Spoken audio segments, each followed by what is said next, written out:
here on NFL Live. I'm Dianna Russini. We are BTS right now. That's behind the scenes. This is the research area. This is actually where all the real work is done. We got Brian behind me to my left here, giving us all the stats and information. We got Justin over here running prompter for me, keeping me sharp.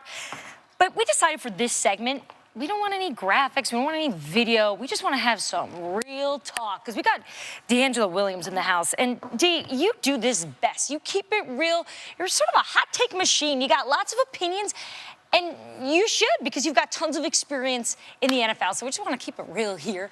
And, you know, one of the biggest topics right now in the NFL is Kirk Cousins. He is the quarterback that it seems that lots of teams that are in need for one want. In your opinion, where do you think Kirk Cousins should land?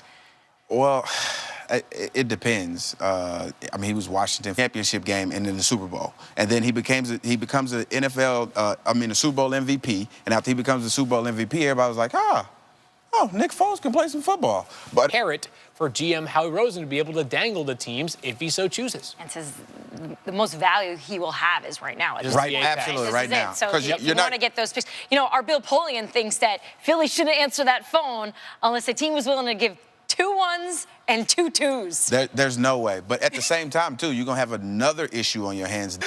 Right. Thousands and thousands and thousands of yards along the way. Not bad right there. You think he can still do that? Not 26. I don't think I could do 26. You just get the 20, 25 up once. It's an accomplishment, you know? You're right. I can always say when somebody says, how many reps can you do 225? I can always go back to when I was 17.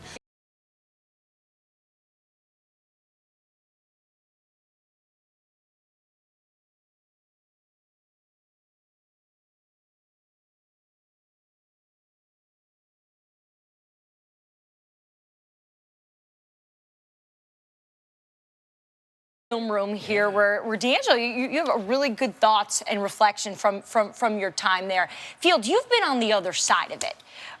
You're part of the process of talking to these players, watching them. What are some of your takeaways? Well, first of all, if you're not in variations are not made or broken based off what will take place between now and next Monday in Indianapolis. This is a fact-finding mission for 5 things that we can look forward to in this year's Combine. Can you just take us through 5 things that we got to watch? I mean, you got to start with Saquon Barkley, right? Perhaps games, more than 6 games. I love that you said they're going to go get a quarterback that mimics Ben, as if, you know, there's just another Ben Roethlisberger out there walking the streets. But it's your belief in Todd Haley. Josh Allen, you know, he mimics Ben a little bit from a standpoint of big body, arm, things of that nature. Number 2.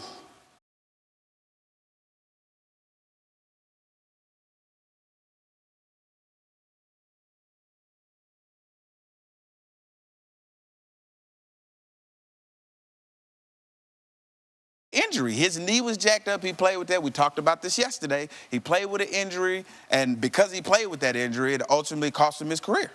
So you think the swag thing is something that coaches should like about him, not necessarily hold against him? Absolutely. Any man that will go in hostile territory and plant their flag in the middle of the field. Plant the flag. I am following him until I can't follow him anymore. When you saw that, when you first saw that, whether it was on social media or on TV, what was your immediate thought? I absolutely.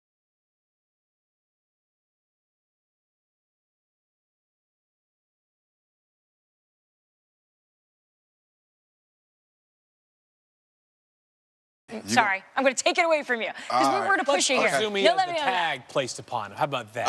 Okay, we'll say he has a tag, so I can't use Le'Veon. So, okay, all right, I'll start with number 5. Consider perhaps eschew using it entirely this offseason with that new Blake Bortles deal. They created about $9 million in cap space. That could help retain a player like Robinson. All right, we still got Dion Lewis, Sammy Watkins. Perhaps a change of scenery and a chance to have to earn a starting gig somewhere might be the best thing that happens to Doug Martin this offseason. Sammy Watkins, Dion Lewis, Danny Amendola still up on the board. Options. Paul Richardson, a winning way that you can carry that to another team. It's all about culture. Like I said in my number 2 with the Jaguars, you know, if you're not accustomed to that culture, then it gets long. Play him on the field for 85, 90, 95% of your offensive snaps. The Patriots deliberately did not. That's the question, though, because injuries. He's had a lot of concussion injuries. Absolutely. So that's, you know, that's the thing that has bothered him in his career.